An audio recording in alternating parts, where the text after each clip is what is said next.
Hello everyone and welcome to Hearthstone Ladder Climb. My name's Ikkaris, this is Ikkaris Gaming, and welcome back for episode 2.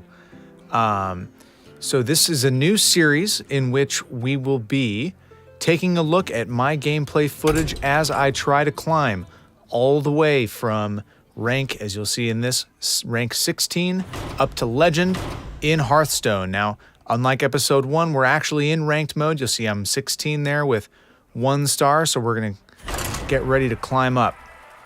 Now, this deck that we're running right now is the Recruit Hunter. It was based off of the streamer Trump. His deck recipe that I've kind of made my own additions and tweaks to, and I'll go over those as they pop up. If you watched episode 1, you'll see I've already talked about them. And today, we're matched up against another hunter. Now, we're not sure if this is going to be another Recruit Hunter. Very popular on the ladder right now is Spell Hunter. So it could be either of those. Now, with my opening hand, want to mulligan Kathrena here because she doesn't really do me much good. She's too high of a cost. Gonna stick with Tar Creeper and Flanking Strike to give me a little bit more board presence. Turn 3 and 4 to have minions isn't great, and as you can see, I have the Lich King and King Krush, which are 8 and 9 cost minions, so not great, especially having those 2 cards in your deck because you want to be able to cheat those out later. But we do draw Keleseth on turn 2, which is fantastic. Now, the rule I always play by is see Keleseth, play Keleseth. Anytime that you can get him, you play him because he can just buff every card in every minion in your deck, and the value is just insane. So put him on the board. Now what I do here, instead of playing my Tar Creeper first, I like to trigger the trap there just to see what it is. Could have been Explosive Trap, could have been Freezing Trap, you never know. As you see here, it's the SI Operative. And then I drop down the Tar Creeper for a little taunt protection. So what I'm thinking here is next turn, I'm definitely going to use the Flanking Strike, mostly because it's kind of the only thing I can do. He Flanking Strikes my Tar Creeper, burns his Operative on mine, and I'm going to go ahead here and we're just going to counter the Flanking Strike. So that gets rid of his Wolf, puts one on the board for me, and we're all good. Now the next turn, I'm probably still thinking Flanking Strike and Candleshot, because again, that's kind of my best play. I don't have a 5-drop to play. I don't really have too much of anything. It actually turns out perfect here because I can play Flanking Strike into his animal companion, use Candleshot, get rid of his minion, and then hit him in the face with my wolf. And now I've got 6/6 on the board, which is fantastic.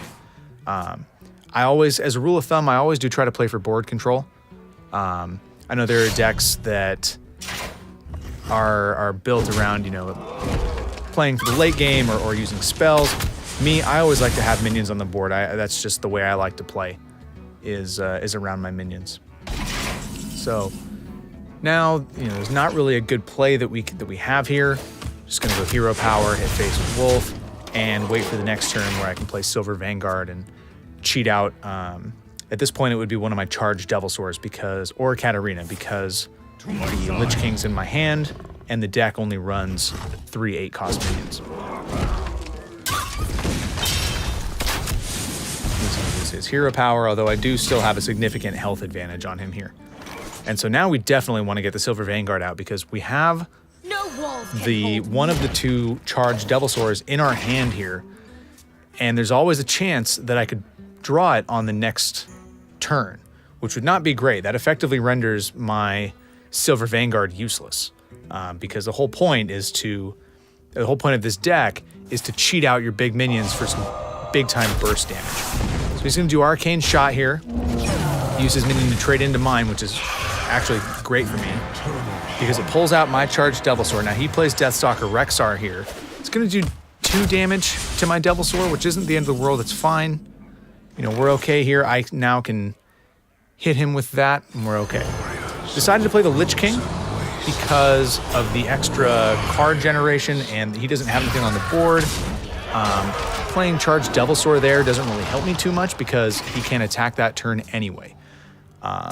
Lich King gives me Frostmourne, which is one of, I think, probably, if used right, probably the best card he can give you. Or, well, certainly one of the better ones. Being able to bring back minions. And, of course, he just goes ahead and concedes.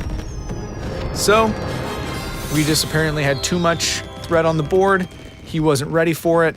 And now you'll see we're ranked up to rank 16 Questing Adventurer with 2 stars. So that was a bit of a short game today, but just wanted to keep up the output, keep putting out new stuff. So give you a chance to take a look at that and come back tomorrow for the next one. We'll come back on episode 3.